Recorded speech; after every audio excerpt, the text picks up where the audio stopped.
Hello everyone, welcome to our channel. This is Srishti Agarwal. तो मैं आप सभी कक्षा 6 व 7 के स्टूडेंट्स के लिए लेकर आई हूँ प्रवाह सब्जेक्ट गणित की कार्य पुस्तिका, जिसमें हमने कार्यपत्रक 40 तक सॉल्यूशन देख लिए थे विषय गणित के। तो यहाँ पर हम देखेंगे कार्यपत्रक 41, 42, 43, 44, 45 के सॉल्यूशन। तो स्टार्टिंग से लेकर एंड तक बने रहना है आपको इसी तरह हमारे साथ वीडियो में। कार्यपत्रक 41 का सॉल्यूशन देखेंगे। सबसे पहले फर्स्ट क्वेश्चन है, घड़ी की सुइयों को देखकर उनके मध्य बनने वाले कोण का प्रकार न्यून कोण, समकोण, अधिक कोण, सरल कोण लिखिए। तो देखिए 90 डिग्री का कोण बन रहा है तो ये है समकोण। इसी तरह से न्यून कोण बन रहा है, ये 90 डिग्री से कम वाले कोण होते हैं न्यून कोण। अधिक कोण हो रहा है 90 डिग्री से अधिक कोण होता है तो वो अधिक कोण होता है। इसी तरह से ये है सरल कोण, क्योंकि सीधी रेखा में है। न्यून कोण, अगेन न्यून कोण आ गया, अधिक कोण हो गया ये वाला। अगला है सरल कोण, ये भी अधिक कोण हो गया। और नेक्स्ट हो जाएगा आपका समकोण। देखिए समकोण बन रहा है। तो ये इस तरह से आपको लिखना था, डन करना था। सरल कोण होता है सीधी रेखा 180 डिग्री की। 90 डिग्री का जो होता है कोण वो होता है समकोण, और 90 डिग्री से कम होते हैं वो होते हैं न्यून कोण, और अगर 90 डिग्री से ज़्यादा का एंगल बन रहा है तो वो होता है अधिक कोण। तो इस थ्योरी के साथ में आपको ये डन करना था। अब ये होता है कार्यपत्रक 41 का सॉल्यूशन डन। कार्यपत्रक 42 देखेंगे। चित्र में दर्शाए गए कोण की माप डिग्री में लिखिए। तो देखिए नापना है आपको, सिंपली अपना चांदा लेना है और इस तरह से नापना है। देखिए तो यहाँ पर कोण दे रखा है 70 डिग्री, इसी तरह से आपको नापते हुए जाना है। ये है 90 डिग्री। इसी तरह से हम देखेंगे अगला न्यून कोण है 50 डिग्री का, अगला अधिक कोण है 135 डिग्री का। तो आप नापना है, देखिए 130 और 140 के बीच में आ रहा है 135, ठीक है। तो इस तरह से आप प्रैक्टिस कर सकते हैं अपनी चांदी की हेल्प से। सेकेंड है, चांदी की सहायता से निम्नलिखित कोणों को मापकर उसकी माप डिग्री में लिखनी है। देखिए ये है 60 डिग्री का कोण जब आप चांदी से नापेंगे तो। इसी तरह से चांदी से नापने पर इसका अनुमान आएगा 110 डिग्री। ये है 90 डिग्री। दिए गए कोणों को चांदी की सहायता से बनाइए। अब 40 डिग्री का कोण आपको बनाना है, चांदी की सहायता से आप रखिए और पॉइंट कर दीजिए और उन्हें रेखा कर दीजिए स्केल के द्वारा। 75 डिग्री का कोण बन जाएगा, ये 100 डिग्री का कोण बन जाएगा, ठीक है। दोनों न्यून कोण है, 100 डिग्री का अधिक कोण है। तो इस तरह से डन करना था आपको चांदी की हेल्प से ये वर्कशीट। तो ये होता है डन कार्यपत्रक 42। अब देखेंगे आकलन पत्रक 8 का सॉल्यूशन। फर्स्ट क्वेश्चन है, घनाकार आकृति में फलक एवं शीर्ष की संख्याओं का समूह है 6 और 8। शीर्ष तो है 6 और 8 हो जाएंगे इसके। फलक 6 हो जाएंगे और शीर्ष हो जाएंगे 8। आयत में भुजाओं एवं शीर्षों की संख्या देखिए 4-4 होती है।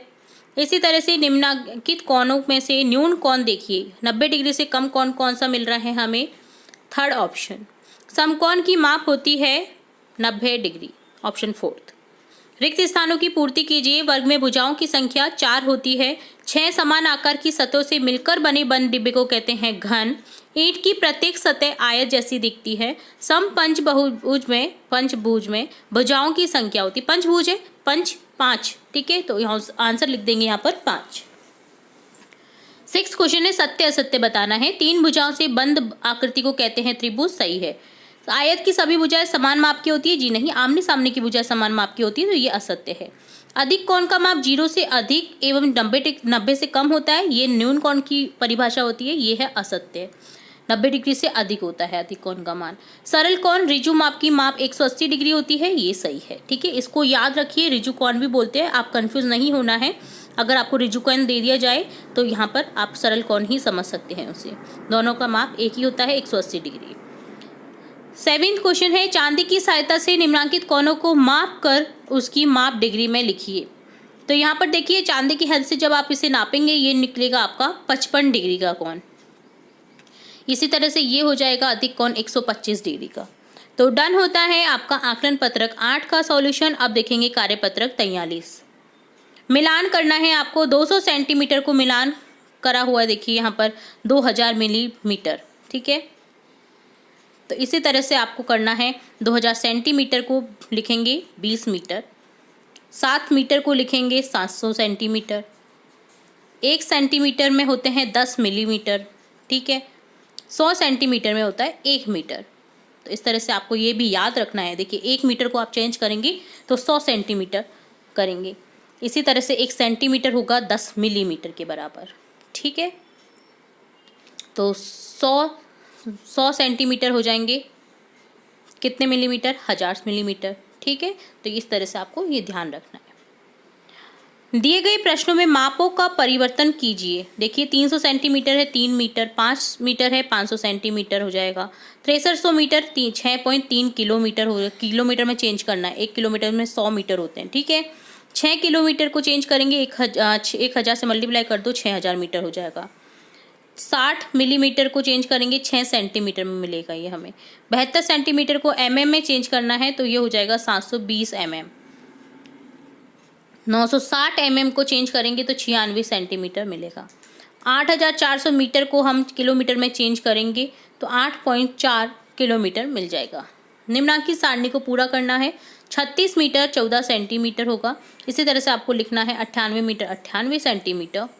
देखिए 36.14 मीटर दे रखा है तो यहाँ पर 36 तो मीटर होगा और 14 सेंटीमीटर है, ठीक है।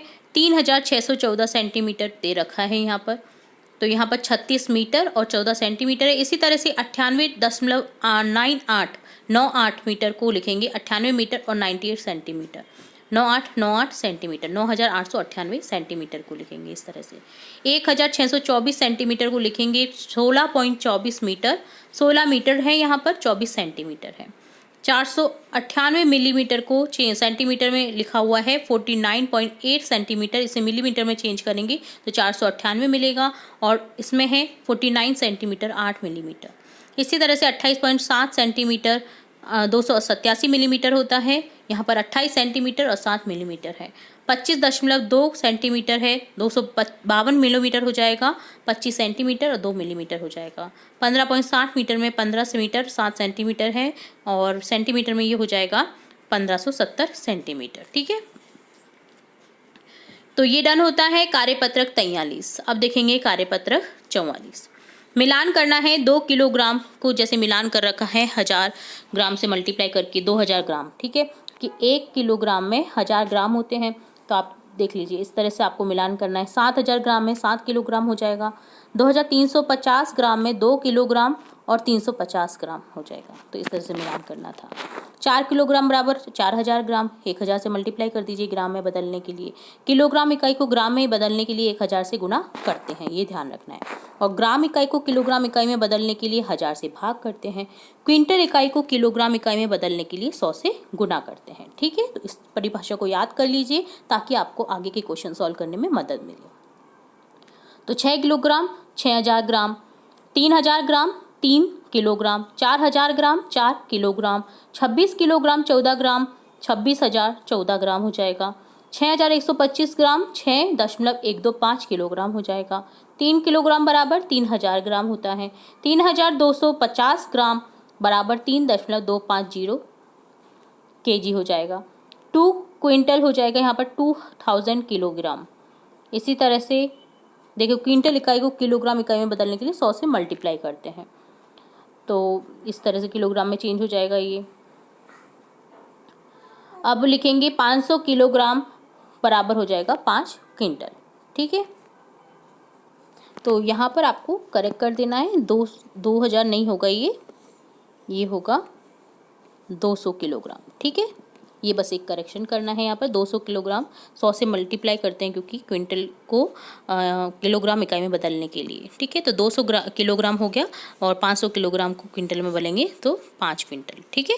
तो ये डन होता है आपका कार्यपत्रक 44। अब देखेंगे कार्यपत्रक 45। मिलान करना है 3 लीटर 725 मिलीमीटर को मिलान करेंगे तो ये हो जाएगा 3725 मिलीमीटर।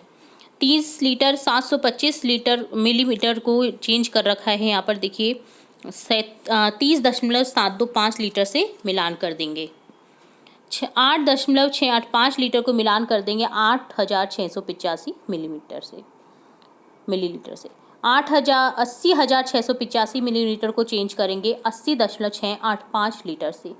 1.45 लीटर को चेंज करेंगे 1 लीटर 450 मिलीलीटर। 14,500 मिलीलीटर को चेंज करेंगे लीटर में तो 14.500 लीटर हो जाएगा। सेकंड क्वेश्चन है सारणी को पूर्ण करें। 1 लीटर 500 मिलीलीटर दे रखा है तो 1.500 लीटर हो जाएगा। 1 लीटर 500 मिलीलीटर को लिखेंगे 2.500 मिलीलीटर। 500 मिलीलीटर 200 मिलीलीटर को लिखेंगे 1.200 लीटर। 1 लीटर 200 मिलीलीटर, 50 मिलीलीटर को लिखेंगे 1.250 मिलीलीटर। तो इस तरह से आपने यहाँ पर संख्याओं को चेंज करना सीखा। माप में जो लीटर मिलीलीटर को समझा है, किलोग्राम ग्राम को समझा है। तो बहुत इंपॉर्टेंट ये वर्कशीट थी। आई होप आपको सभी क्वेश्चन अच्छे से समझ आए होंगे। आगे की वर्कशीट हम जल्द ही देखने वाले हैं और भी इंपॉर्टेंट वीडियोस आपकी कक्षा से रिलेटेड, एग्जाम से रिलेटेड देखते रहेंगे। तो जुड़े रहें हमारे चैनल के साथ। वीडियो को पूरा देखने के लिए धन्यवाद।